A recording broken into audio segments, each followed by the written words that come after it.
All-Star Weekend. All-Star Weekend is here, folks. All-Star Weekend, where it's just a beautiful time for everybody to come together. This is the opening, like the biggest event in basketball. Speaking of which, Chris, I am so sick of every white person just bitching about basketball. Everything is wrong in basketball. If you sit and listen to your boy, not my boy, your boy, Chad Dukes, oh my God, the NBA is the worst thing in the world. They gave the players their own control. The players can, wait a minute, players don't want to stay on teams no more. Like, they just all think about themselves now. The All-Star game is just expected. It's more important than the finals. I can You know feel what the they need eye to do? roll. You know what they need to do? Get rid of all these games. They don't. That's the shit that kill me. They don't say this shit about baseball. He'll jerk himself off to the fucking baseball All-Star Weekend, won't he? Exactly. That's what I'm saying. They don't say this shit about baseball. They don't say all this. They don't say about hockey, because hockey has just as many games as fucking basketball. They don't say that about none of them sports, but basketball. The second the players started being like, no, I want to protect myself, it became an issue. But when baseball players are doing this shit, well, hey man, they're a big name. You got to bring them in there if you can't. Hey, but it changes. You know what? This is the reason why. I tell you very easily. You know why it's like that? Because the NBA, despite what we think or anybody else think, it's a black league. Mm-hmm. It's treated like a black league. Black as fuck. It's just amazing how they treat that shit, bro. Now, I get where you're coming from, and I think I might have a solution for that. Because you said there's all these white people that are all up in arms about this, correct? I would say white people, and I'm putting up quotation marks when I say this, black people with the media. Like, I know that's your newspaper or your outlet saying, let's be a part of the conversation. Yeah. But they're a part of it too. So let's not act like it's all white people. Yeah. Okay. So what my offer is, my offer is simply this.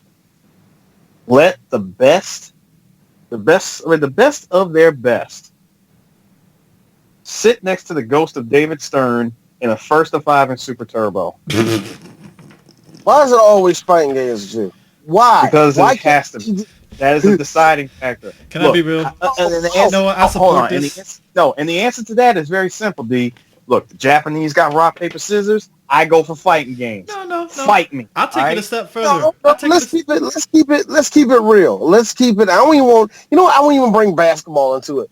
First one to the end of the driveway wins. Why would we just do that? No, see, you know what? I co-signed the fighting game. That's a factor. That's a deciding factor. I co-signed this. I co-signed the fighting game thing. You want to know why? Because I remember a little-known show on G4 where they had competitors that were video gamers competing against each other, and they quote themselves... The Arena. They touted themselves as gamers doing CVS2, and not a single none of the motherfuckers knew how to throw a Hadouken. So yeah, you know what? Those fighting games. How about that? Fuck it. Because I know every person in NBA plays first-person shooters. They don't touch fucking Street Fighter. Kiss my ass if you tell me you play Street Fighter. I'm sorry. No. Bring that back. Tell that shit to fucking Oladipo, nigga. One. Ooh.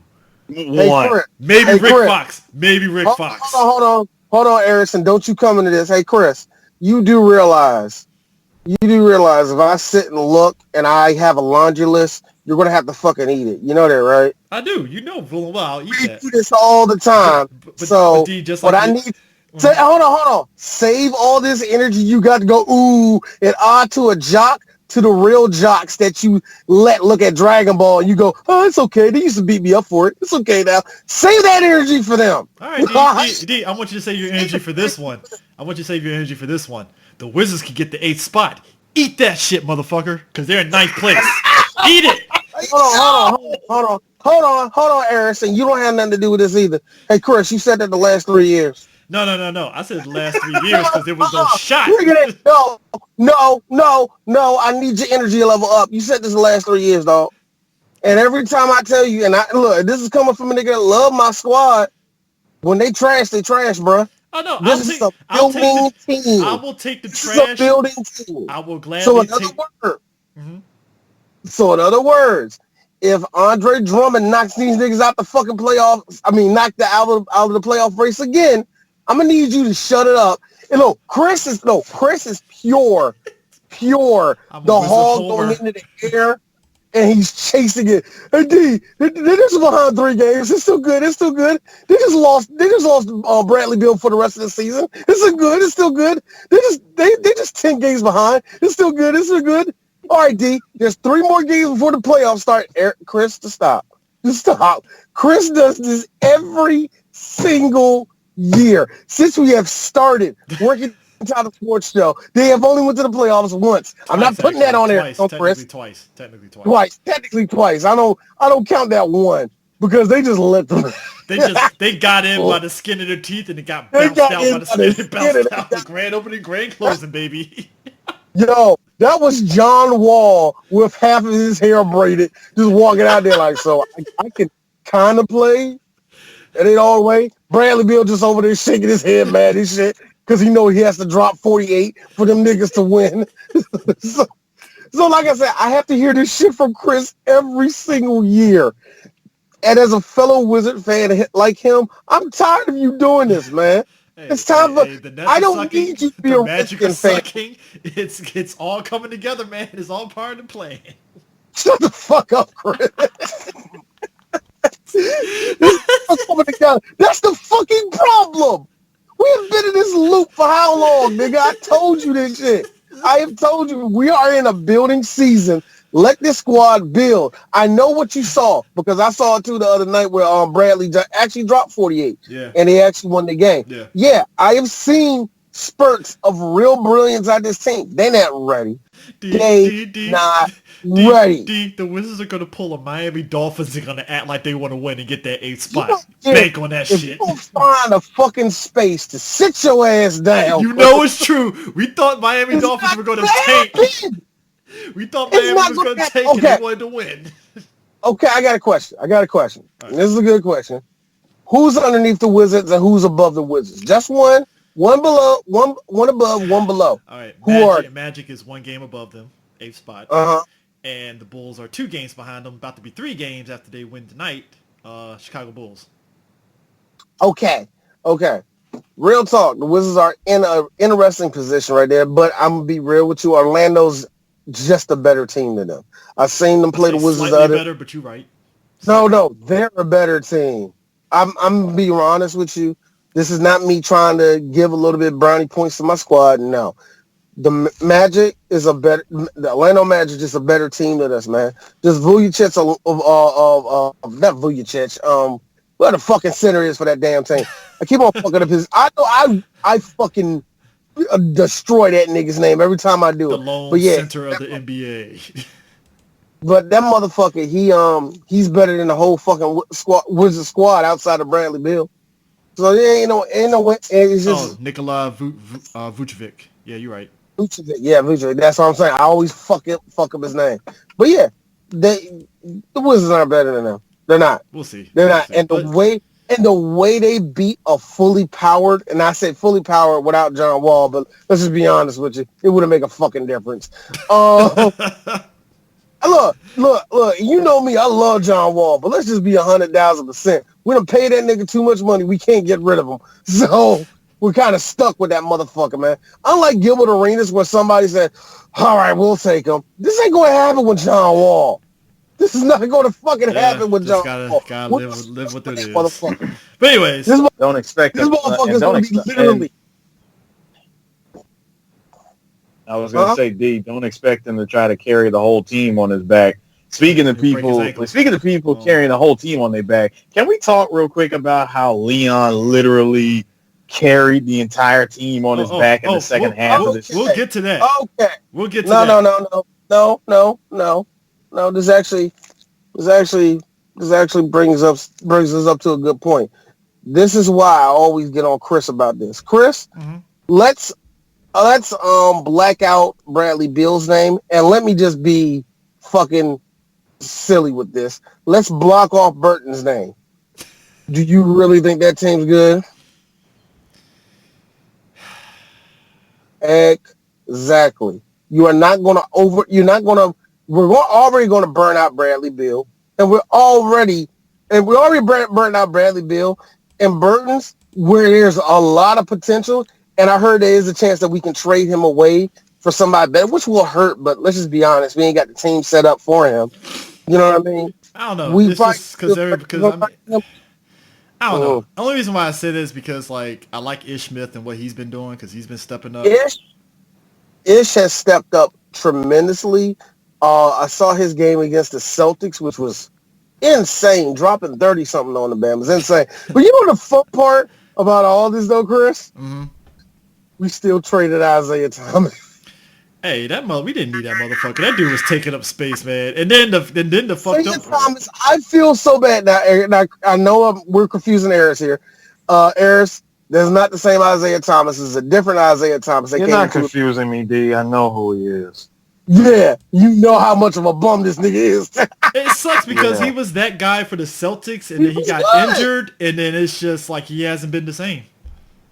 Imagine if you will. Remember when we got Deshaun Stevenson, and that was like, oh man, that's a good plug. All right, that's the reverse that what happened when we got Isaiah Thomas because we got him. We was like, for real. But I will say this though, D, we do got Gary Payton's son on our team, and he's decent. Oh, shut the fuck up. Well, that was real. Chris, that was from the heart. Oh, shut up. I know. I mean, he's only averaging 5 points, so that's not much. So you know what? I am interested of all the juniors. Who's going to be the best junior, though? I really mean that because looking at motherfucking, looking at Tim Hardaway Jr., Larry Nance Jr., Gary Payton Jr. There's one more out there. But look at all these sons of fucking former ball players. Even, Steph Curry's a brother. Well, no, he's a third. My bad. I'm tripping. Doesn't count. I'm tripping. My bad. We're not counting Steph. We're not. I mean, Seth. We're not counting Seth. Seth sounds like the nega version of Steph. I'm sorry. I'm talking about the real juniors. Outside of actually, you're right. Stephen Curry. Actually, both of them would count. Actually, when I think about it, they would. I mean, Seth Curry just sounds like the great value version of Steph Curry. I mean, he does, and he kind of is. But I heard his no, for real, he is. But I heard no bullshit. His summer program that he has for the kids is like super good. Oh, like he has the best camps in the world. Old boy's kid, Doc Rivers' kid. Yeah, Austin Rivers. Now Austin's a straight up bum. I don't give a fuck when anybody, man, he can do, no, shut up. Just stop talking. I liked him for his brief stint on the Wizards, but I was glad that he was gone from the Wizards at the same time. I'm sorry. You saw him play? I did see him play, D. Like, you saw that nigga get on the floor? Hey, he had like, when I say brief stint, he had a moment of during a 5-game stretch where he was averaging like 10 points. I'm like, all right, Austin, and all of a sudden the Wizards was like, yeah, Austin, we don't require your services anymore, so you're gonna go to the Lakers. Bye, peace. Wait a second, D. Wait a second, CJ. You said he averaged 10 points a game? Mm-hmm. No, he didn't. So hold on. I said during the 5-game stretch. That wasn't even his during so during the 5 games he averaged 10 points. He averaged 10 points a game during those 5 games, right? Yep. So he was that team's J.R. Smith. Got it. I mean, that stretch, it was like, because I remember the news. People was like, oh man, Austin Rivers is doing pretty good. And I'm like, and the Wizards are going to trade him, and boom, traded his ass after that 5-game stretch. I don't want to say he was the Wizard. Like I said, he was the Wizard equivalent of J.R. Except he doesn't like Hennessy. Not really. Shut up, CJ. Actually, I disagree for one good reason. And yeah, Chris did take my Hennessy joke, but no, he's not JR for one good reason. Why? JR know how to hit threes consecutively and D1. Yeah. And also JR behind the look. It's funny. I wouldn't pick that motherfucker. No, I wouldn't. I wouldn't pick that dude to be on my team. But J.R. Smith, get him hot. He's a good 3-point shooter, man. He's a good long-range shooter, man. I ain't playing. Now, only difference between him and Austin,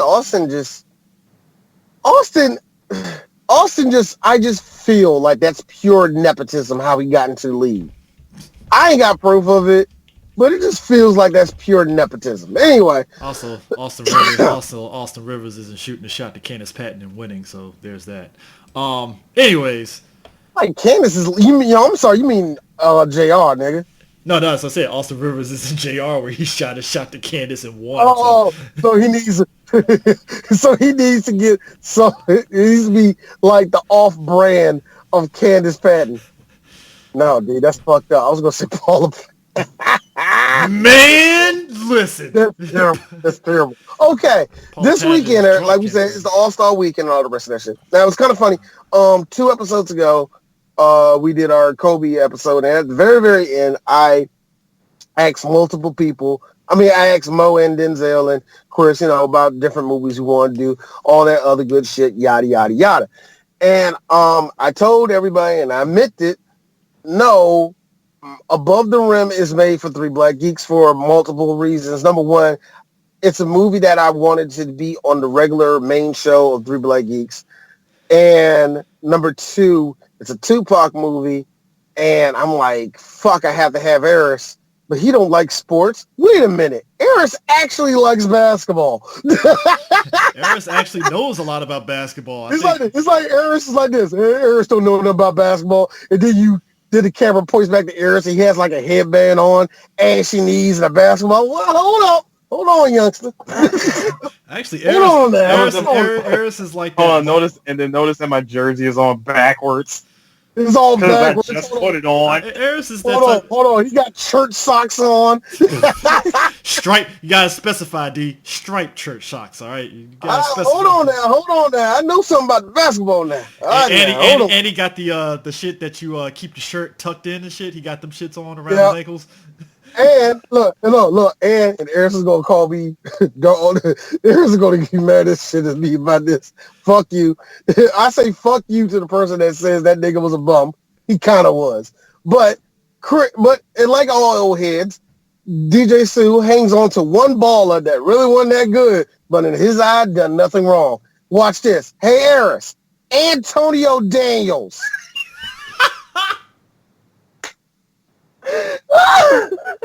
AD, look, first off, AD was jaw like my nigga. He was a great backup and a great vet to be with Gilbert Arenas and all the rest of that shit. But let's just be real. That nigga coming straight off that bench, giving you that good 8 points and 5 assists. Antonio Daniels. That's why I liked him. He was always there. You know what? Hold on. You know who he was? Like real talk. When either one of them was on the court, or if all one was on the court, Antonio Daniels was to Gilbert Arenas or to Caron Butler as Bob was to the Joker. Yes, he was. Always there when you needed him. And it's kind of funny. Him, Antonio Daniels, and a couple other players. I know one's Greg Anthony, but they maybe realize how important some journeymen are. Some journeymen, they do be with that team for 3 to maybe 6 years tops, and then they move on to the next one. But some of those guys are there to establish young players. They're there to keep the team rolling, and they're there for you to go deep into the playoffs too. And I think people overlook that. Like, we overlook a lot of niggas that come off the bench that are really important to the team. And I always ask people that. It's like, well, that team was bad. Who was on the bench? Who was backing up? And to take value out of bench players, like, yeah, I get it. They're not starters. Duh. But to take the value out of them when you need them. You need them on the road. You need them in playoff games. You need those people. They're very important. And just seeing Antonio Davis rock the way he did, because there at least was 2 times the Wizards should have traded his ass for somebody better, but the motherfucker was putting up numbers, and everybody on the team was like, no, keep him. Look, he got that ring with the San Antonio alongside Steve Kerr, and he basically coasted after that, so you know. Oh, you lying about that, man. He got that one ring. It was like, hey, this is my one access. to all the Hey, teams to his credit though, places. I go to y'all, go to the Raptors, go to. I will give him credit though because that playoff run with San Antonio, he actually did help them. And I'm not even talking like he helped them big time, so I will give him credit on that one. But it seemed like after that, he just coasted like, I'm good. I felt bad for him because he was there right when the Wizards fell apart. Mm-hmm. And I say felt bad because he was only there to be the backup. Because remember when the Wizards traded away Larry Hughes. Mm-hmm. When they traded him away, we ain't had nobody right there to back up Gilbert off and on the night and to be a starter right there. So they end up getting Deshaun Stevenson, really great pickup, which I feel bad for Deshaun Stevenson because Deshaun Stevenson was the first person to really start doing You Can't See Me the same time John Cena started doing it. And matter of fact, you could probably say that he was the one that made it up before John Cena. And that credit was to LeBron James. Because LeBron and Deshaun Stevenson, I didn't know, had a fucking beef. Like a straight up beef. Yeah, Deshaun Stevenson ain't seen LeBron, but they had a real fucking beef. They didn't like each other. Well, at least Deshaun really hated LeBron. But anyway, but they end up getting Deshaun Stevenson. They end up getting Antonio Daniels, and Antonio Daniels is coming off the bench. Was one of the best things in the world. They was doing everything right. Only thing we had to worry about was getting Andre Blatch right, because Andre Blatch was supposed to be the next KG. Couldn't find out he was a bum. The point is, though, anyway, I'll say this, though. DJ Sue is that guy that will all of a sudden be like, man, this guy don't know about sports, and all of a sudden he'll throw in some fucking stats and figures that he just know off the top of his head. And it's like, well, I guess he does know. All right, well, I feel stupid. How did you know that? I just did.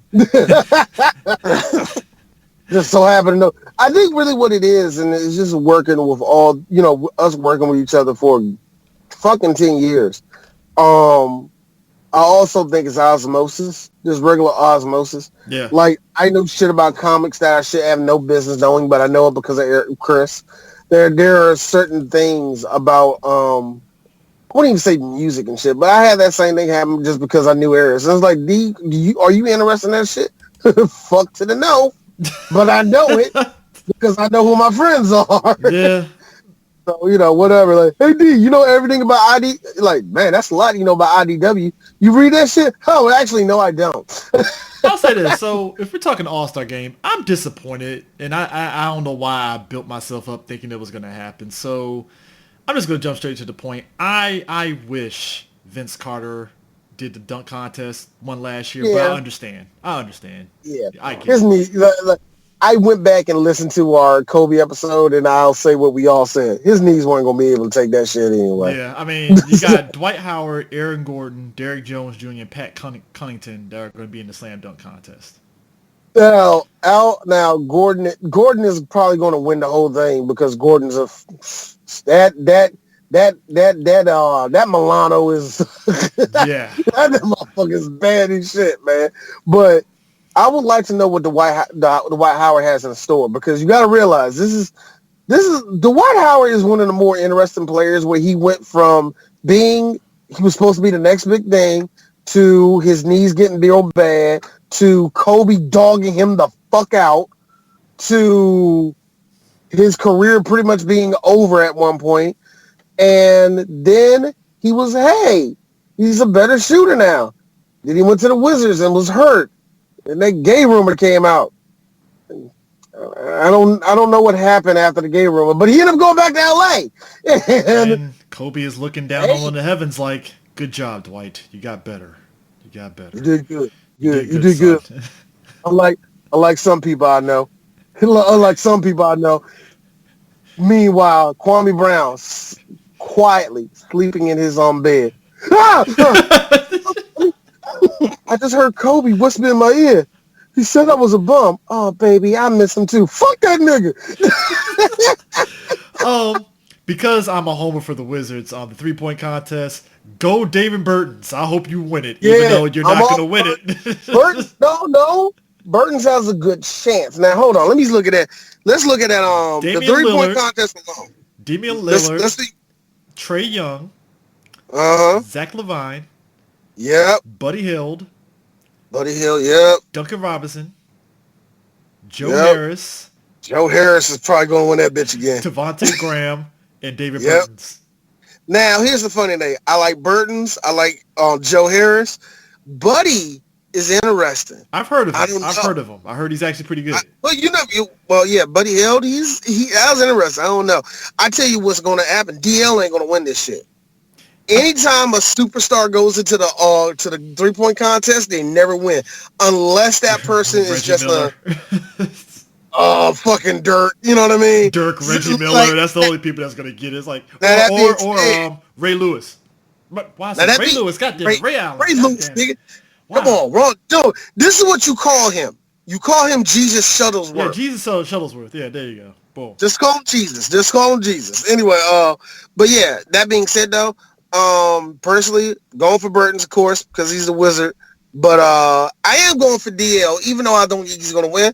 But I'm going for Trae Young also, because Trae Young has just proven to me that, yeah, I may be a funny-looking yellow nigga, but I'm a baller, right? Yes, you are, Trae.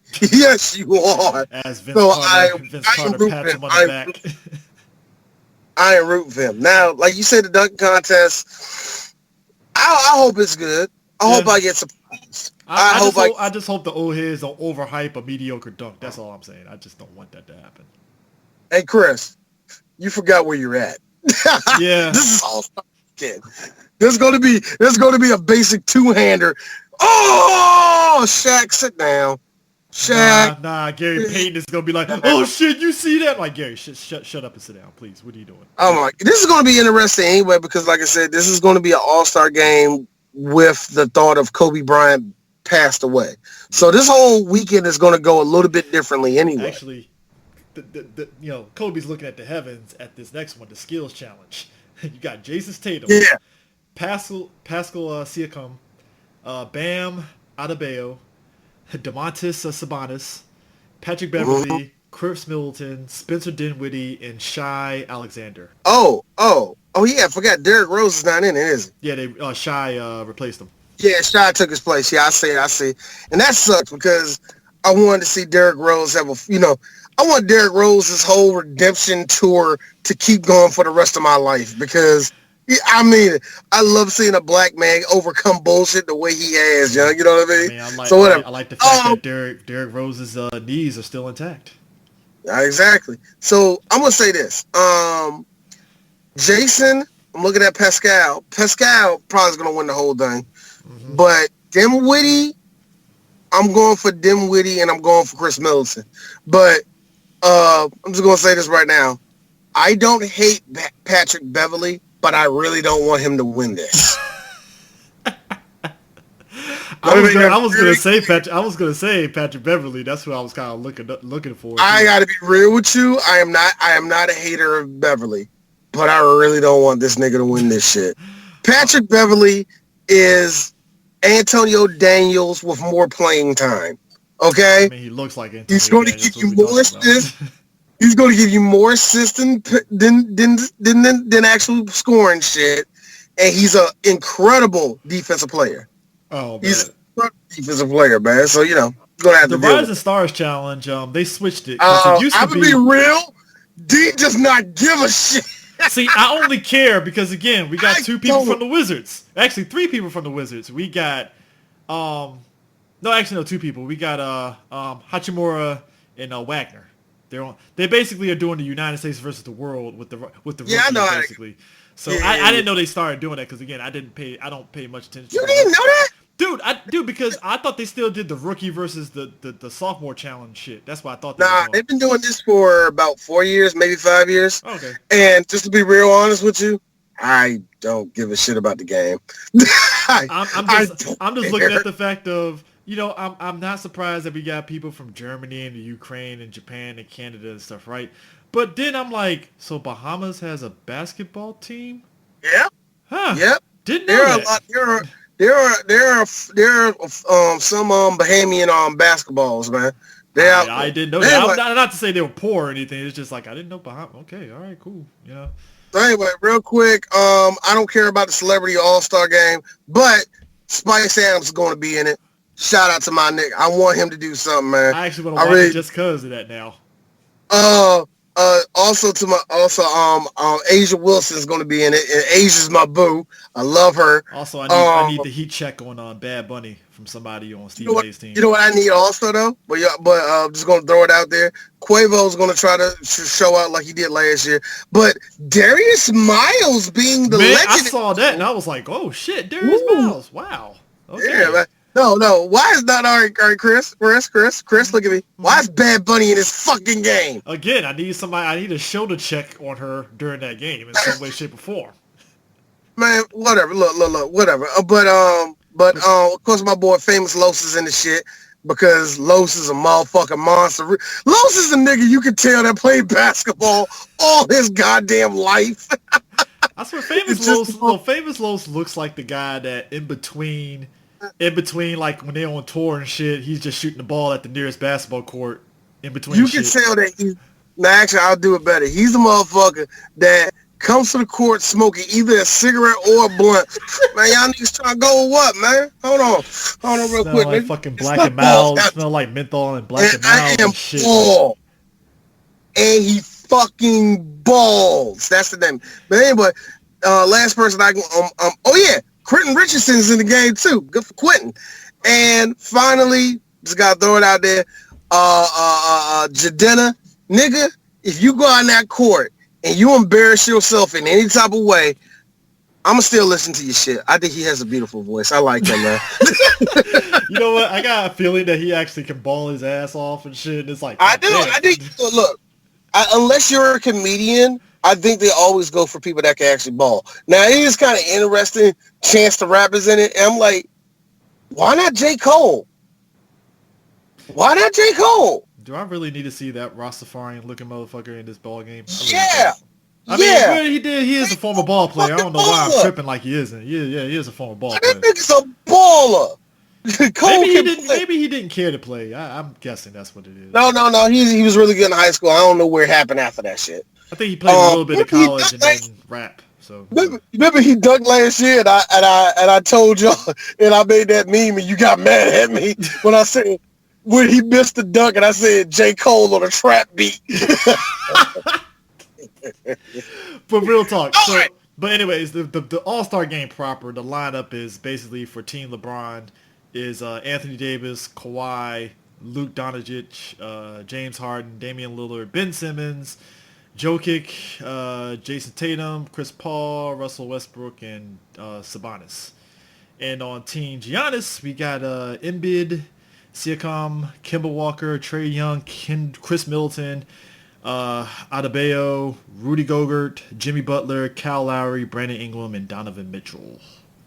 You know what the best part about it is? Everybody in their mama is clowning Giannis.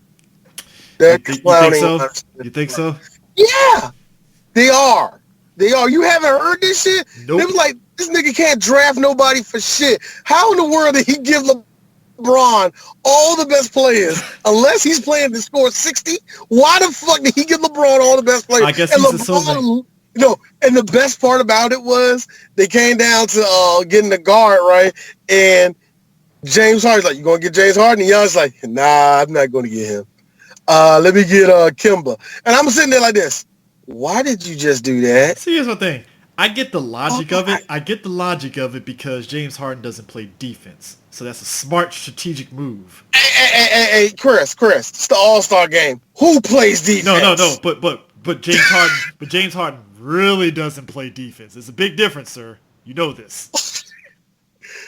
I fucking hate you. You might as well sit there and just run with the ball past James Harden and he ain't going to touch you. I fucking hate you for that. I really fucking hate you for that. Anyway, all right. That's all of the All-Star game. The All-Star game, of course, is supposed to be the biggest spectacle. Who's going to be it? Like I said, this is going to be interesting.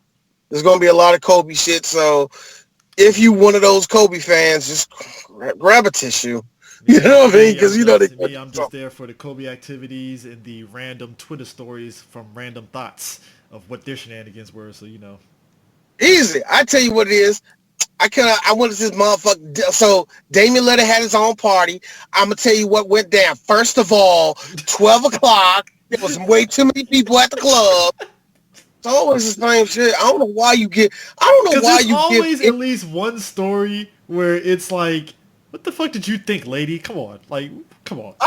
You played yourself on that one. That's all I'm waiting for. I don't know why you get any of these basketball hoes seconds of your time. No, it's not seconds. It's just one of those. I just like watching those congratulations, you played yourself stories. I'm like, how did you not know that was going to happen, lady? You played yourself on that one. I'm like, come on. Look, unbeknownst to D, a girl left Chris in the middle school for a basketball dude. And ever since then, I will get joy out of your whorishness. First off, that's some incel shit. I'm not on that level. That is some incel shit. I'm sorry, dog. I'm just the guy that likes to watching the world burn. All right, that's where my level's at. But anyway, now let's talk about something that is real personal to a lot of people. Tupac Shakur. Yeah. and if you like Tupac, you just got mad that I call him Tupac. But anyway, it's kind of funny. We didn't never do, like, we always wanted to do like a Tupac movie, but just never did. It just never came up for whatever reason. And Above the Rim seems like a good one. And why not? Because let's just think about it. You have the glory. Yes, we're talking about Above the Rim. You just clicked on a picture with fucking Tupac on it. I think Tupac's going to be in the picture. We'll see. I ain't making a picture. Chris is. But you just clicked on the picture. D, after an hour of work, after sitting through quite literally an hour of work at Tile Sports Show, y'all's regular thing, and we just now getting to Above the Rim. Actually, can you blame them? We are 30 minutes and 2 after. We're like 15 minutes in. You better bring it in, nigga. We ain't going. Look, and this ain't like Three Black Geeks where we going step by step. No, fuck all that shit. You see this? You seen this movie? This movie is interesting. This movie is interesting for one main reason. That's what I'm saying. That's why I said, since we're not going shot for shot on this, can we please talk about Leon literally putting the team on his back in that second half? Leon is a guy that he's one of those old heads that knows he's good, but he's dealing with the typical, and we see this in every sports movie, it's the old guy that has demons. And his demon... Yes, he has a dark past. He has to come over it. But it's not even... And his only dark past is literally him and his boy were on a rooftop. They were hitting the backboard to see who can hit the baseboard to dunk. His friend hits it hard, falls off the roof. And I get it. Flies off the roof. And at first when you watch it, you're thinking, is this a dream? And I'm like, oh, that shit did happen. Goddamn. Like, okay. Not only did it happen, but then doesn't it make you feel like that the backboard itself just looked at him as he was going to touch it, and it just happened to raise itself like an extra 2 inches higher and said, yeet? He beat.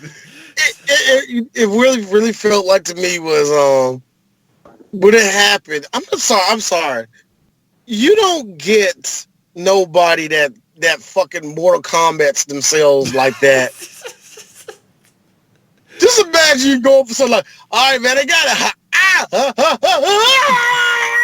come on. I mean, but what type of Wile E. Coyote bullshit is that, dog? Hey, look. I remember the very first time I watched it, and I sat there as a kid and I laughed just because of just how wacky it looked, even though I know it was supposed to be serious. And I was just like, even now, I'm like, I'm not laughing, but it's like, man. No, you're laughing. Don't say you're not laughing. That shit was hilarious. I chuckled. That shit was hilarious. Because Leon was like, You know what else is hilarious? You know what else is hilarious? Me thinking that Dwayne Martin is actually a baller. That's no. Well, No. AD, I got one that trumps that. You want to know a good one that trumps it? You say that Dwayne Martin being being a baller is funny to you. I got one that's even better.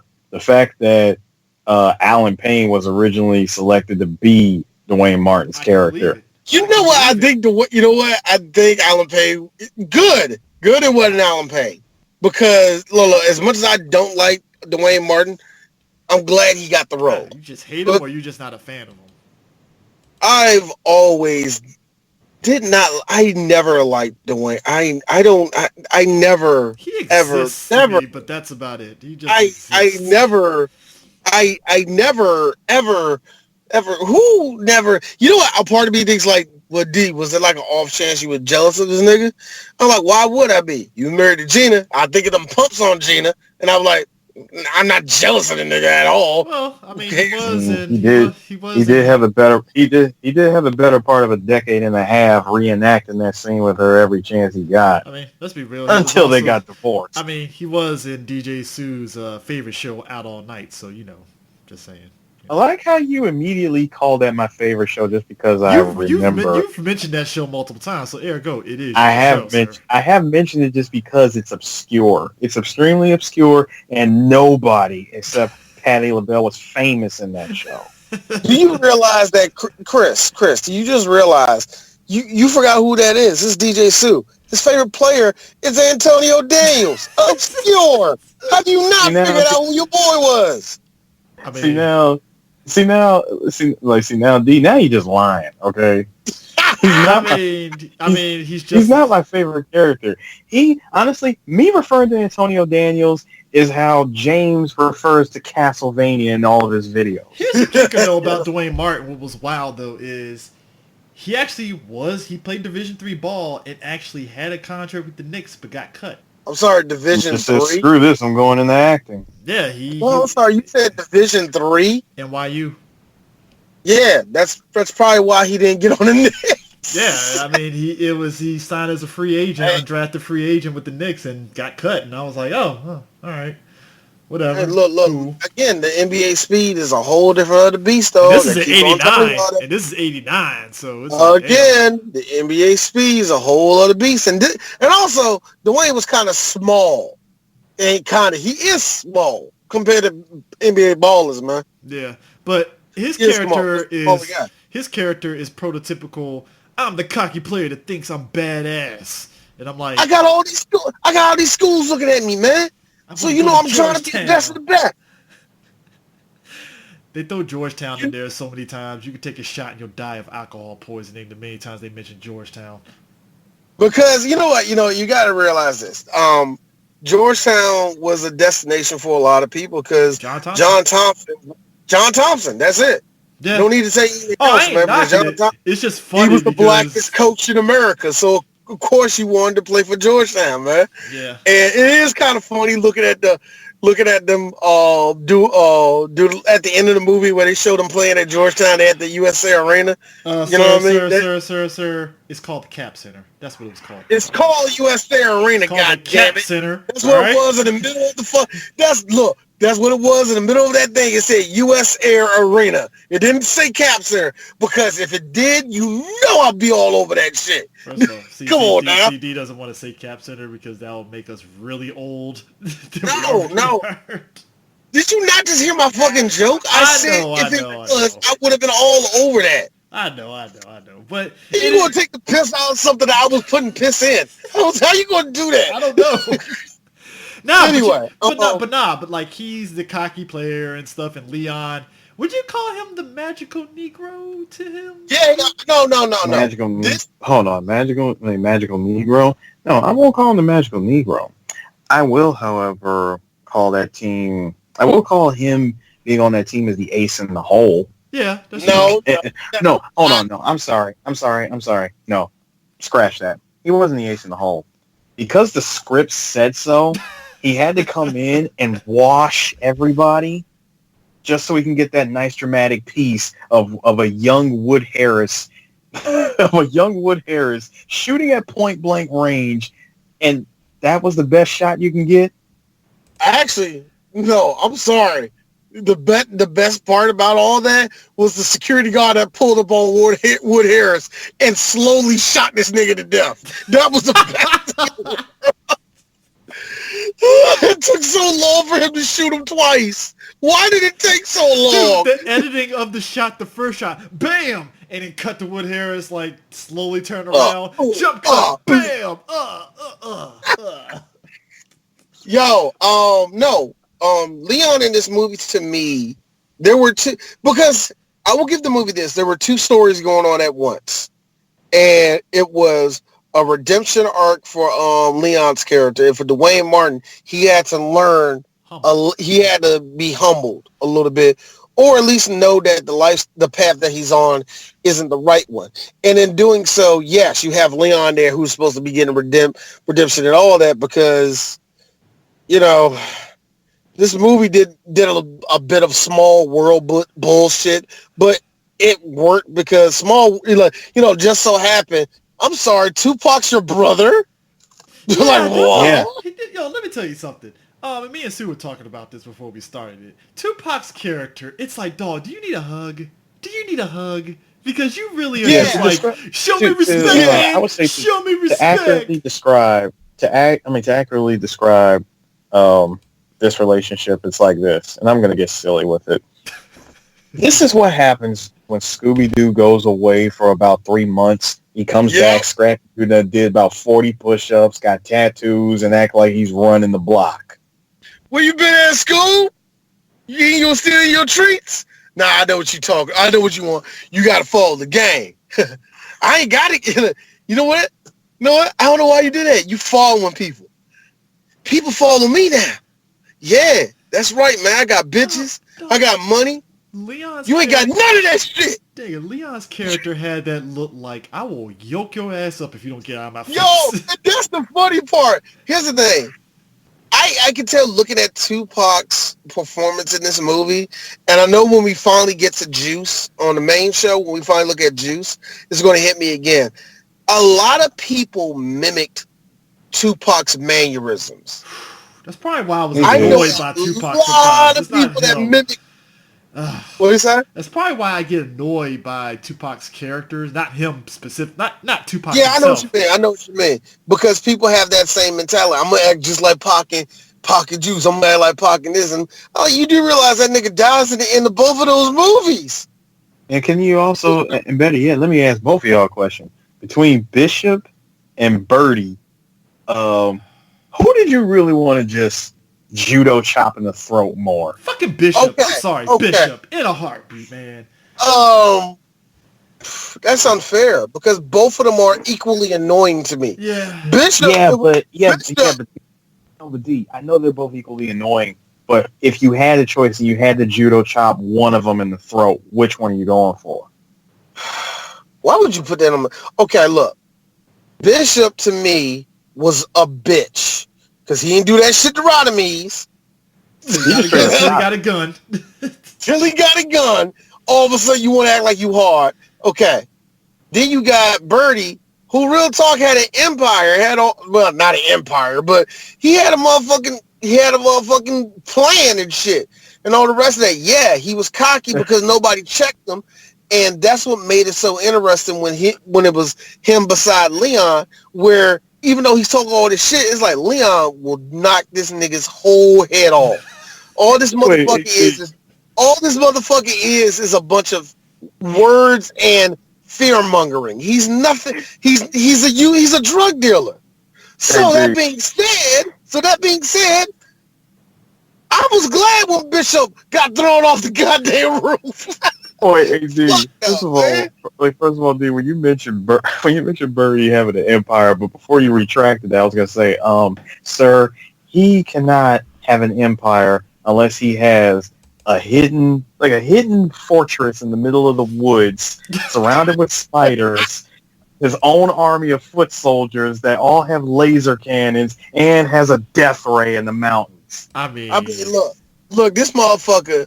But look, and I will say this: Birdie was better for one. To anyone who knows that reference, Birdie is better for one reason. He got a scar on the side of his face, and it actually kind of looks cool. I mean, but that was the thing. It was like, he was just cool. You know what's funny that you mentioned?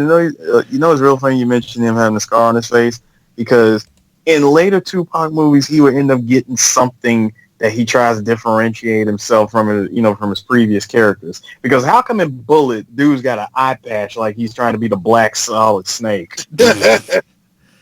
Tupac was one of those actors. Y'all got to give me something. And here's the funny part, right?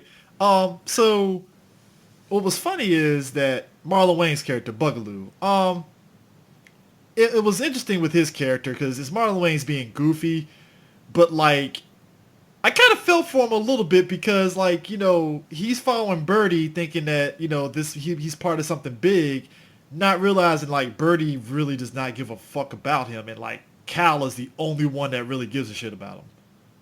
Oh, so his relationship with Keenan Ivory Wayne's when he should have been hanging out with Tom. Gotcha. But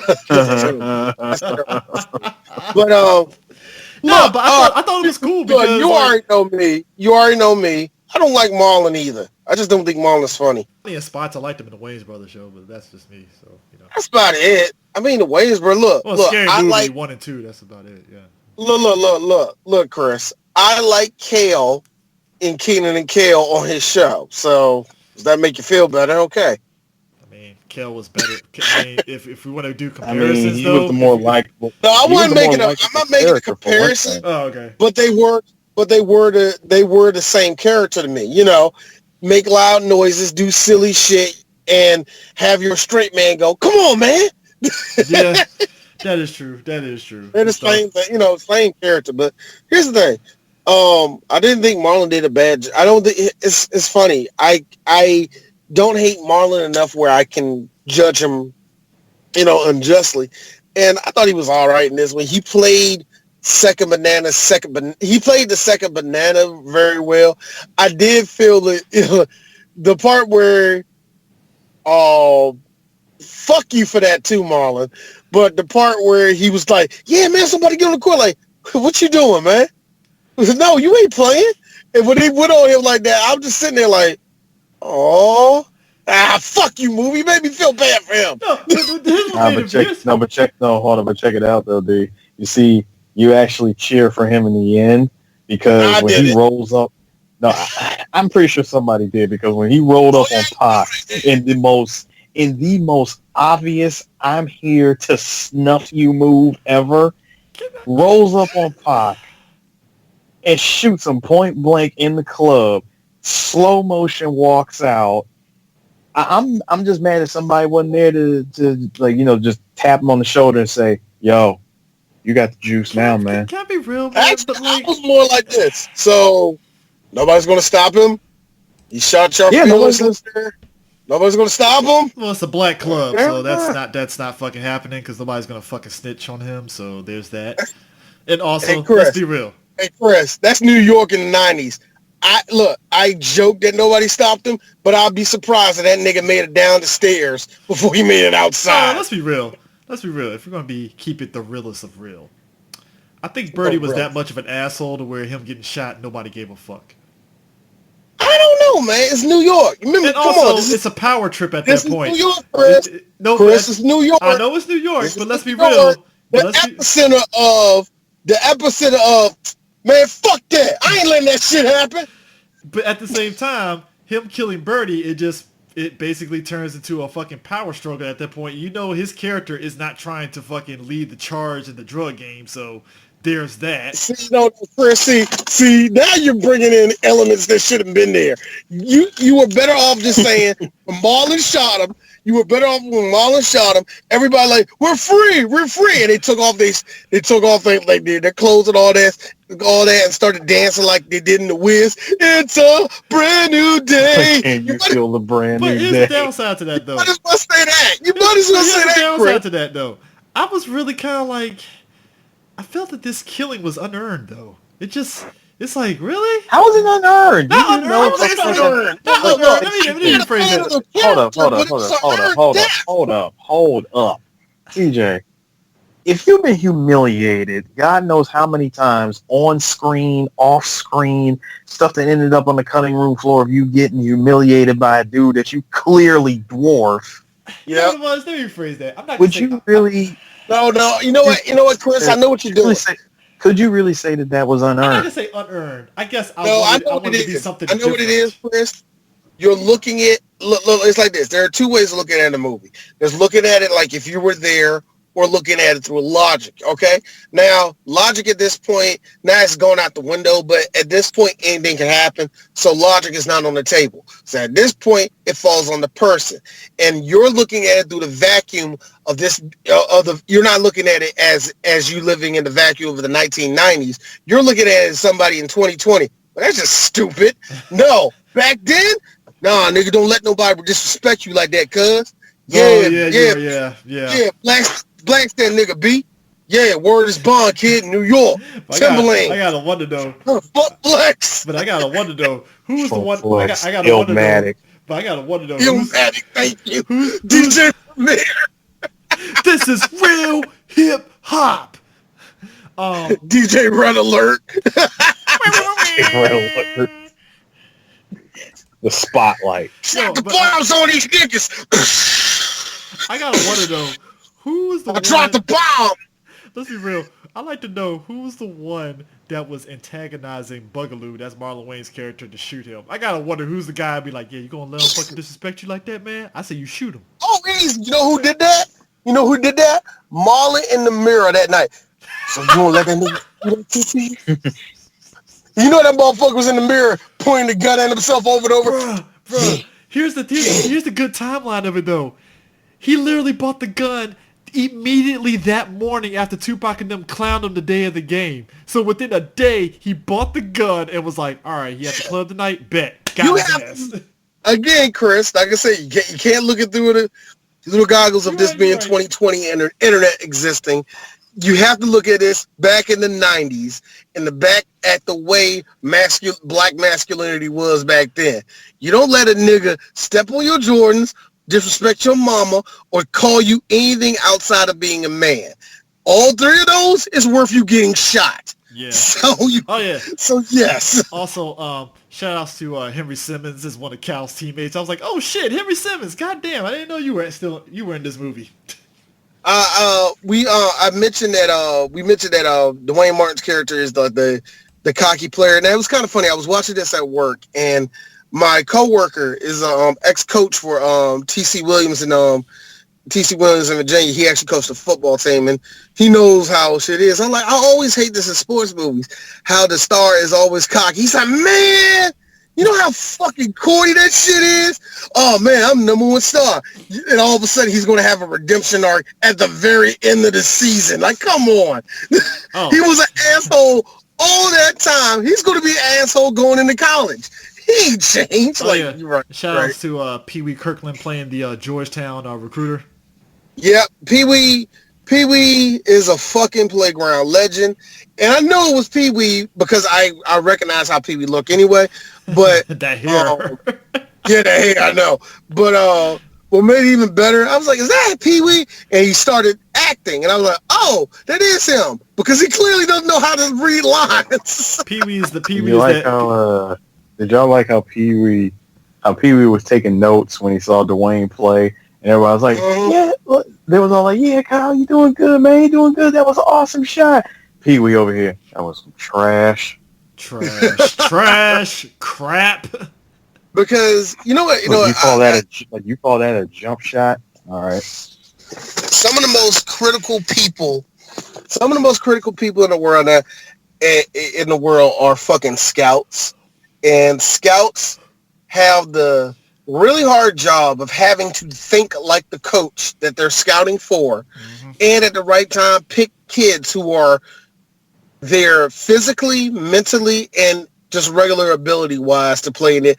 You got to have all that. There's a lot running there, so you have to be a bit of a prick. You have to be a prick when it comes to these kids. And I feel bad for any high school, like, yeah, man, I just scored 40 points and you didn't pass the ball, you didn't play defense, and none of that shit. All right, the University of Virginia is going to say no to you, but that's got to be heartbreaking. But you have to be an asshole. You have to be. And when they said, hey, yeah, I found a letter. Look, from who? From Georgetown. He just hugged him. I'm like, who said you got accepted, nigga? I know, right? It's like blah, blah, blah, blah, blah. And all of a sudden the ending would be, and there's Cal playing for the Maryland Terrapins and Gary Williams. How is it that Kyle ended up? No, gotta keep it real, Chris. Kyle went to Georgetown. That nigga would have gone to Providence. That nigga would have went to Providence. I'm like, for real? I'm like, for real, Georgetown University? He got... Okay. No, I'm not even mad at it, but it's like... Again, Georgetown was the blackest, whitest school you can go to play basketball. Yeah. Because John Thompson, it's kind of funny. The part that Birdie basically had the high school coach in check. Now, I laugh at that come on, Rayful Edmonds made a fucking career out of punking the shit out of coaches, except John Thompson. Because John Thompson is 6'10", and he pulled up on that gay nigga. Yeah, Rayful Edmonds gay. Deal with it. But he pulled up on that gay nigga. It was like, so you just giving out crack? Nah, coach, let me tell you something, motherfucker. You know it's John Thompson. He took off his glasses when he did it, Chris. First off, and all both of y'all will laugh at this. John Thompson's that guy that take off his glasses and point 3 fingers at you and shit. 3 fingers, not one. Three fingers at your ass. 3 fingers. Let me tell you something. Let me tell you something. John Thompson's every bit. Well, I think John Thompson's 6'7", 6'8". So he's an imposing ass motherfucker. Of course. I need people to understand this. When an old black person points 2 or 3 fingers at you, you might want to back down on the argument. At that you might want to back down. All right. Because he's about to hit you with a move that he learned when he went to Nam. And you're going to fall all the time. You know what? You know how fucking fucking heartbreaking it is to look at. I'm watching that shit, the Malcolm X documentary that he put out on Netflix. My dad, and they was showing that when all of the mosques, all of the mosques had their own self-defense classes and all the rest of that. Yeah. And I'm thinking as a kid that grew up in the 90s where we had to pay for that shit, and as a father now that has to pay 3 times as much as it was when I was a kid. And I'm just thinking to myself, that's why everybody pussy now. Y'all done put up a paywall to learn to be a badass. This is bullshit. Donate to my Patreon and you too can learn these bitchin' moves. Look, yeah, join our Patreon. Look, make sure we get 400 people on Twitch subscribers, and we can give you a free Twitch Prime moves. Subscribe. Learn moves such as the Po Juke. See, what had happened was. Also learn the special technique if you donate bits to our Twitch Prime, the pocket sand technique. The pocket sand technique. Hold on. The first two. No, wait, hold on. The first two. Hey guys, check it out. The first 20 callers will get the always working, the famous sweep the leg technique. Join my wife's OnlyFans. I can't even fucking finish. I'm sorry. If you're doing an OnlyFans, this is not even you showing any naked parts. This is just martial arts shit. First off, bold move, Cotton. Let's see where this goes. Second off, what are you doing? It's it's naked katas. That's what we're doing. Anyway. You know the best part? Hold on real quick. Somebody was some dude on Twitter the other day got mad. Man, this bitch made me go to her OnlyFans page, yada, and then have this and have that. Man, I'm sick of these bitches. And everybody you did that to yourself. What are you told you to pay the money for it, guy? I mean, also, man, she made me pay $15 for this bitch ass thing. Look, it's at your risk. I'm sorry, niggas was like me. I'm sorry, you paid $15. That means you purposely bought 3 scenes and they were all trash. You deserve to get what you got on that. OnlyFans is the wild. You gotta literally find some Yelp reviews for some OnlyFans pages before you pay. You ain't lying. You gotta all right, hey, how much shit you gotta remember how much titty she's showing. No. How much of it she's showing? Okay, does she don't? I don't want that page then. Thank you. Hey, save your $9.99, dog. Don't do it to yourself, man. Don't do that. There was some girl that actually 3 Black Geeks follow, and she I forgot one of them. I don't know, one of the mini models you got us fucking following, and she had her OnlyFans page up, and how do you get to see the previews and shit like that before you actually buy? Yeah. I went through all 6 of these motherfuckers. I was like, wow, unfollow. You're not even. It's come on, man. I straight up unfollow. Okay, so back to Bud the real quick though. I thought it was interesting that they threw in a mini subplot with Shep and Kyle's mom going out with each other and stuff. You know what? This movie the whole time threatened to be like, that's your daddy. They threatened that. Bro, if they did some shit where Leon was like Cal's long lost daddy or some shit, I would be like, get the fuck out of here. But here's the thing. It just didn't match up. Yeah. The age range didn't match up and all the rest of that. And also, Leon, even though at this time when he did this movie, he had to be a solid 30 years old, he could still play a 50-year-old black man and pull it off. I don't know how they do that. Beard, man. It's that beard. It's the beard, man. That's what happens. It's the beard, and it is kind of funny. It's kind of funny. This is probably the only time D will say this, and it's quite gay. Leon was handsome as fuck in this movie. I get why bitches like. Hey, look. I get why they like him, man.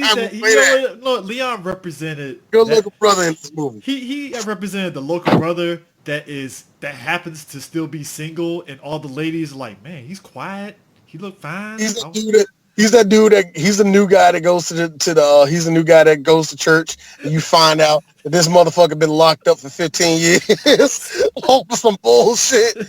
But he's still fine though. He can seek redemption if I marry him. You know, that kind of shit. It was like this. Like, wait a minute, he had a watch on. Girl, he was just in the car. He had nothing to do with it. I don't like him. Gonna find out they're still married to this day, Chris. 30 years strong. You know what? If we did Above the Rim 2 20 years later or some shit, they probably still would be married. God, no. Look, it's kind of funny with this. Like, now, the basketball. That's a good thing. Yeah, the basketball game itself. Yeah.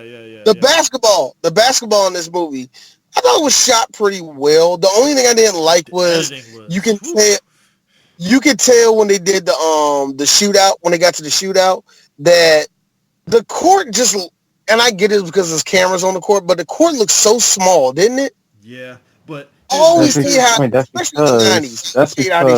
That's because not only is this the 90s, but you gotta remember the park courts, for the simple pickup games, that ain't NBA regulation.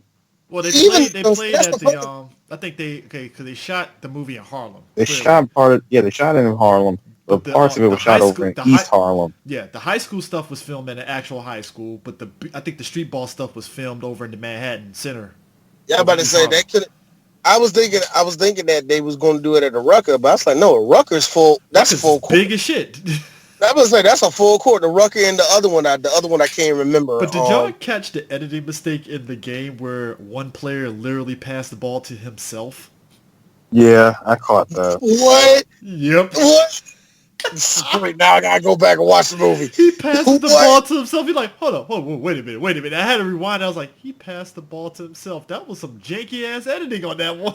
Hey, you know what? Hey, you want to know what I really, really love? The storyline between Dwayne Martin and his other and his fellow player, where he was like, "You being selfish, pass the ball." I am so glad that went absolutely nowhere. There was no resolution to that. No resolution. Just the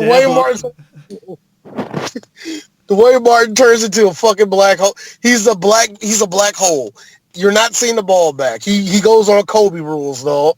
You're not seeing that ball again. But as Sue pointed out, Leon came in and Leon went full Cena mode on that other team. And no.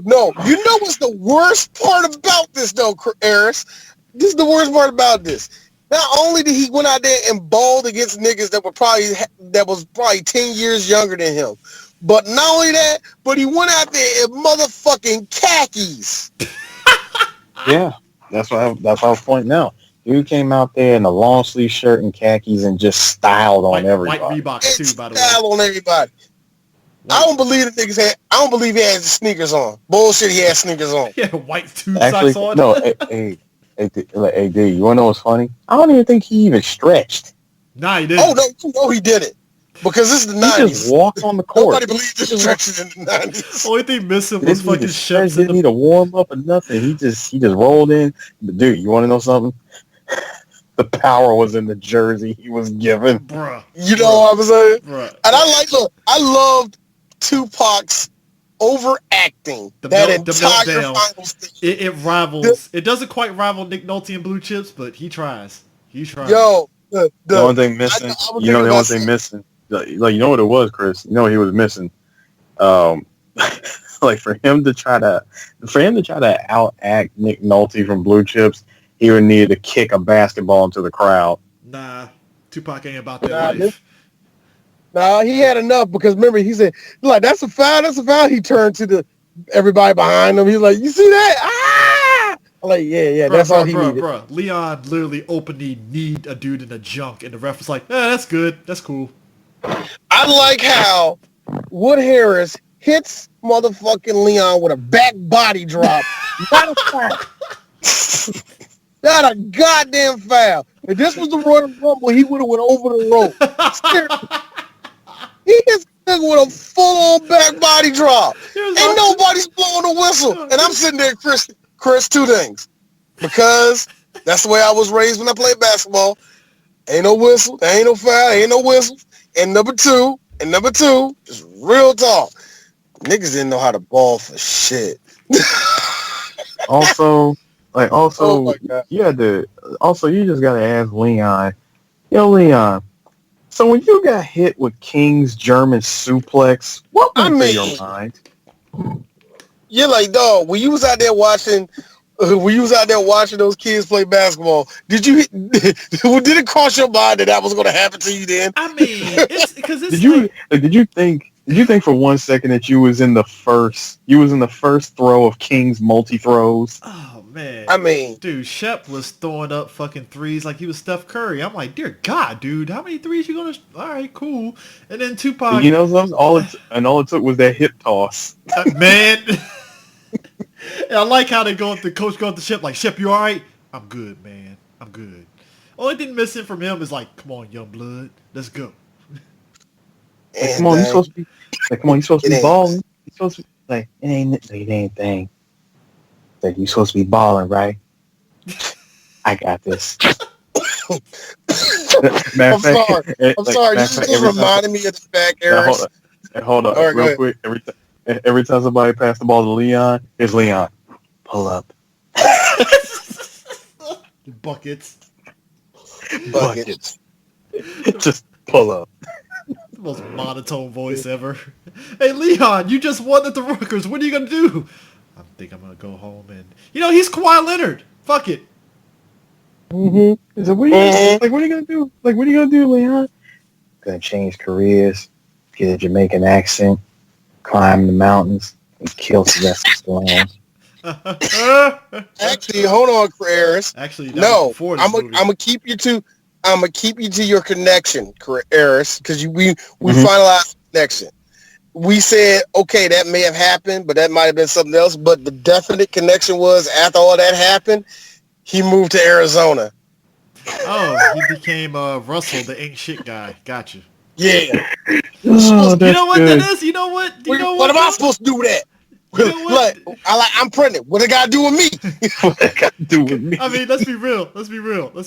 It lines up because, he leaves Cal's. He keeps that relationship in New York with Cal's mom, but he moved down to Arizona to fuck with Layla Rashawn and shit. So, yeah, that's all right. It's about right. Yep. All right. What they got to do with me? Yo, there was everybody like the way they were playing and all that. And, they all, I was just like, the back and forth. You get to see the montage of them making it through there. All of a sudden, here comes Dwayne walking through. Here come motherfucking Birdie. Hey, how you doing, man? I just like to congratulate you. How are you going to be a Hoya now? Oh, hope they don't find out about all that stuff I gave you. I'm like, you bitch. But I like at the beginning of the game that day, he came with the duffel bag with everything he got, including the money. He's like, yeah, it's all in there, the shoes, money, and everything. So go fuck yourself. Oh, yeah. Thinking of it in hindsight, why didn't you burn that? Just burn it. Just burn it. If somebody from the University of Georgetown walks in there, burn that shit. Pee Wee Kirkland roll. Nah, you know what it is, D? Pee Wee Kirkland will roll in there like, oh, so you got money from him, huh? I mean, it's all good. We all make mistakes. It's all good. How about the way they ended that game in the most 90s sports movie fashion? Dude, you ended up like you end that game with an alley-oop. It was so funny. I'm over there like 5, slow motion alley-oop. 4, 3, 2. When I was like 1-0. He finally got the ball. 0. He dunked the ball. 0. Yo, and I like how this is where Tupac's character fucks up, right? If you're gonna kill somebody, you wait till he's at his most vulnerable. This dude sits there and gives Will Harris, you know what you gotta do, right? I'm like, you're gonna do this in the middle of the fucking crowd with fucking cops around, you dumb motherfucker. Why? No, I ask this question in general. Why is that a thing with niggas? Why is it that when they gotta shoot somebody, shoot into a crowd? Why? Why is that you're vulnerable? Hey, man, no. Chris, we deal with this shit here at home every year for some stupid reason. Hey, man, this zoo is so wonderful. Yeah, man. This shit is awesome, man. The kids out here all loving life. Yeah, man. I heard go, bro. This shit good out here. Let's shoot in the air for no reason, Mo. Yeah, nigga. Something and I swear after Leon got shot, I sat back and I said to myself, this would have never happened if this was if they was playing against the King and Duck from White Man Can't Jump. I mean, I'm just saying, like, Eris, you didn't describe it right though, Eris. Not only did he took the bullet, the bullet. Yeah, he did. Yo, here's my thing though, right? Yo, he really pulled a fucking Avon Barksdale move. Like, nah, we gotta get this nigga now. I'm like, hey, Stringer Bell, you might want to give him some advice here. Do that shit subtle. What we doing here? I'm just mad that the motherfucker had a duffel bag ready with the gun in there. You know what to do. We lost the game. Let's just do something. We lost the game. Let's shoot. Like, why? I mean, let's be real about this too. Wood Harris, his character loved that gun. Remember when he goes up to those dudes and pistol whip that motherfucker? Like, don't hold out on me ever again. I'm like, God damn. Like, Hey, Eris, that was a gun butt. I don't know if it's a gun butt, but it was a pistol whip. You still great. How was that for you? Quite satisfying. All right, satisfying. Eris said it was a satisfying pistol whip. Good. But I like Marlon Wayans when he looked at him afterwards like, man, you need a hug or something. Jesus. Like, come on, man. Dude, just about everybody in this movie needed a hug. Every single person in this movie needed a hug. The coach needed a hug because you're a good coach. You're a good person. Mom needed a hug because, look, your baby is just growing up to be a man and you're going to have to find out a way to get it. Leon needed a hug. Look, man, it ain't your fault that y'all was playing on the roof. Okay, well, it's kind of y'all fault playing on the roof. But, look, it ain't your fault that nigga weighed too much.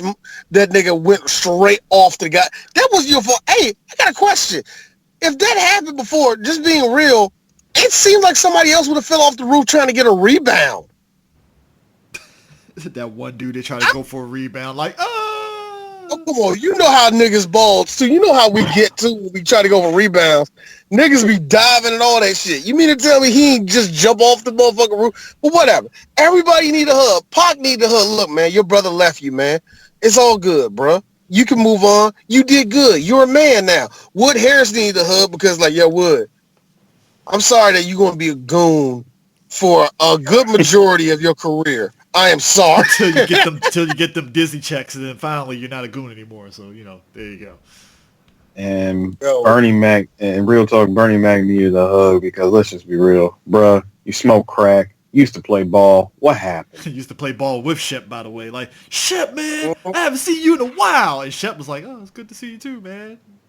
Yeah. Hey, you know what? You know how deep that is to meet somebody who you haven't seen in a while and they're addicted to drugs. Yeah.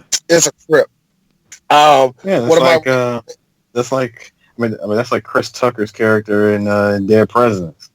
Yeah, yep. Yeah. Actually, it happened not too long ago, a couple weeks ago. White boy I used to know. Wow, he's addicted to. The heroin epidemic is real. like wow.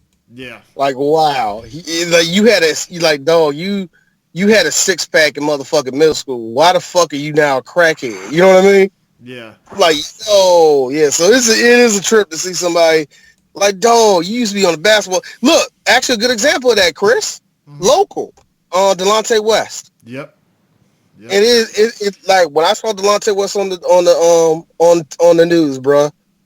I thought back instantly. I thought back when I saw this. I saw him play Crossland twice, and I mean it. I meant it back then. I mean now. He's super talented. Super talented. Really good shooter. Actually, Delonte West was a really good shooter. And oh shit. Sorry about that. whoever did that gets an award. That was my fault. Oh, It's all good. But look, when we saw him on the news on the curb, man, getting beat up and all, I'm like, yo. Yeah. It's a trip. It's a trip, bro. Yeah. I mean, I'll say this though, just to end it off here. So again, bunch of times we talk about movie soundtracks, but the Rim soundtrack was actually pretty dope. A lot of it was basically all West Coast artists. It was all actually Death Row actually did it. Takes place in Harlem. We're in Harlem. They're gonna have musicians no matter what. No matter what. They're gonna have musicians on the fucking. Not one New York artist. Like, wow, nigga. I mean, how do you? This was 94. This was 94. Like, you mean to tell me not one artist from the East Coast who had a hot album at that time could have been in there? I understand it's March of 94, but come on, you could have got somebody. Now who did now who was the record label? Death Row. That's why. Death Row Interscope. Nothing you can do about that. And Dr. Dre did the whole project. Actually, he produced the whole project, so that makes sense. Because here's the thing, though. I will say in this sense, it's fine because when it comes to basketball and hip hop have quite the relationship with each other. Yep. And hip hop to this day is still very relevant in basketball. It doesn't matter if it's down south, East Coast, whatever. It works. Hip hop always works in basketball. Now, let's just be real. We're in New York. You mean to tell me we couldn't get nobody? Shit, you couldn't. Nobody. Nope. I don't care if that motherfucker's like you could have get Kool G Rap. He wasn't. Well, was he busy? Like, yo, what the fuck? I mean, not even KRS-One. Goddamn. Like, I mean, you could get a special ed. Nobody. I don't know about special ed, but you know what I mean. Yeah. I mean, I don't know. I don't know. I mean, it's wild. Yo, it's wild.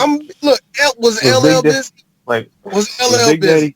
Was Big Daddy Kane too busy to say yes? I mean, was Kool G Rap? Exactly. Big Daddy Kane, nigga. Shit, MOP. Goddamn. No, not 93. Not 93. Oh, okay. Yeah. No, fuck that. Jazzo, fucking Jay-Z. You mean a young Jay-Z couldn't get on this? Nah, apparently not. So, you know. Nope. Keith Murray? Nope. Can't even get that. Nope. Keith Murray, nobody. I'm just saying, dog. That's amazing. If that was done now, it'd be abomination and nobody from Harlem is on that. Yeah. I'm surprised Fat Joe wasn't on it. 94? Yeah, 94. Yeah. Terror Squad was out at that time. Yeah, that is kind of interesting. I don't know, maybe no Busta Rhymes. But you know what's interesting? Like, I don't. No Rampage. No. Is it no Chief Rocker? Is it a stretch to say that if, say, for instance, if they made Above the Rim now, for instance, I'm just theorizing and stuff, I don't feel they would have made this a West Coast produced album at all. No. Luckily now, there'd be a whole bunch of Metro Boomin beats and. No, I'm just saying in terms of it would have been a New York flavor to a degree to me. No, it wouldn't. It would. No, yes, it definitely would. See, here's the thing. Because hip hop is bigger than the soundtrack. I'm just talking about no. I know what you mean, but because, and if you get the right people behind it, because you get right people behind it, you can make a really good soundtrack out of this, especially it matters where the city is out of. If it's from a West Coast city, like if it's like let's just say, just for instance, it's Oakland. Yes, you would have something to match the sound of Oakland. If it's from Chicago, it's going to have something to match the sound of Chicago. You know what I mean? Yeah. It will work now. It will work brilliantly now. Back then, it was different. I can say that.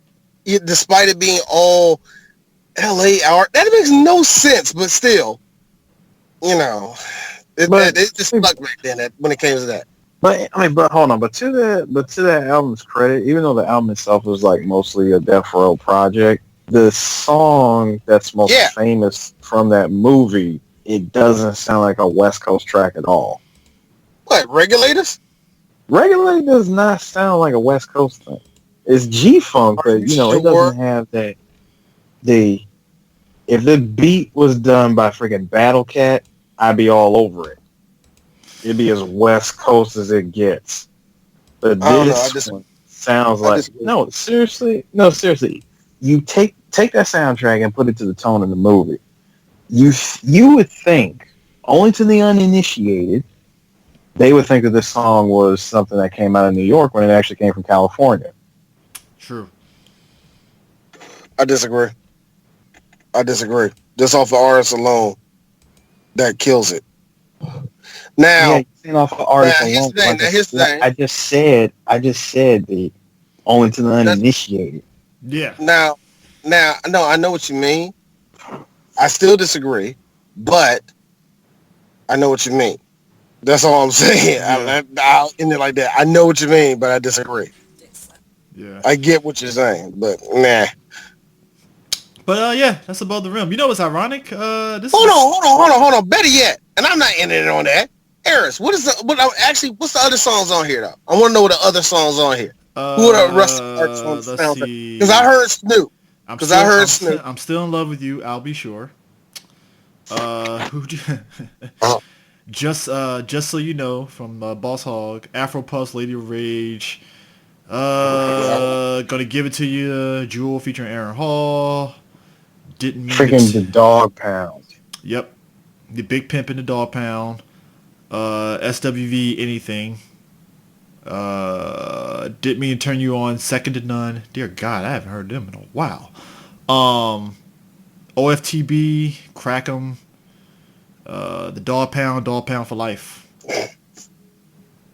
That's just West Coast. That's what it is. It's Death Row that did the whole album. But here's the funny part. Here's the funny part. I got a funny one for you, D. Tupac did a song, Pour Out a Little Liquor, and this was before he went to Death Row. Shoot, I think this is before he even got shot. Actually, yeah, what? There's really only two New York people on this album, SWV and I'll Be Sure. That's it. Technically Tupac. I thought it was from Georgia. Nah, SWV from New York. SWV and technically Tupac. Yeah, technically Tupac. Tupac was still. Yeah. But just at the time though, he was still kind of a West Coast artist. Even though, he wasn't a West Coast artist. He didn't even. Dude, he didn't even get shot yet. This movie came out in March. Remember, he didn't become a true West Coast artist until '95. Oh shit! Never mind. When he got out of jail. Gotcha. Hold on. What label was he on at the time? He was on Interscope, right? Interscope. Okay. Yeah, he was on Interscope. Oh, okay. Yeah. Yeah. But yeah, it is kind of interesting. There was some tracks that got left out, and of course, what was it? There was like two or three extra Tupac songs. Holla if you hear me. And yeah, God, it was 3 songs actually, and freaking Snoop Dogg's "Pump Pump" was supposed to be on the movie soundtrack. The Beastie Boys were. I mean, they made a Beastie Boys were going to be on it. I mean, that's not shocking to me. Hey, Now, I will say this one thing. We can end it on this, and end it on this. It's kind of interesting, Eris, that you mentioned if it was today, it would sound like it's all Metro Boomin and all that, yada yada yada. And I was like, yeah, the popular thing, much like in '94 when West Coast was popular. Well, all right then, nothing's changed. I mean, that's what I'm saying. I always. Now, here's the thing, Eris. The thing I give you unnecessary shit for it, and I'm apologizing on air for this. I give you unnecessary shit for this because you are very reasonable when it comes to, shit changes. You're very reasonable on that.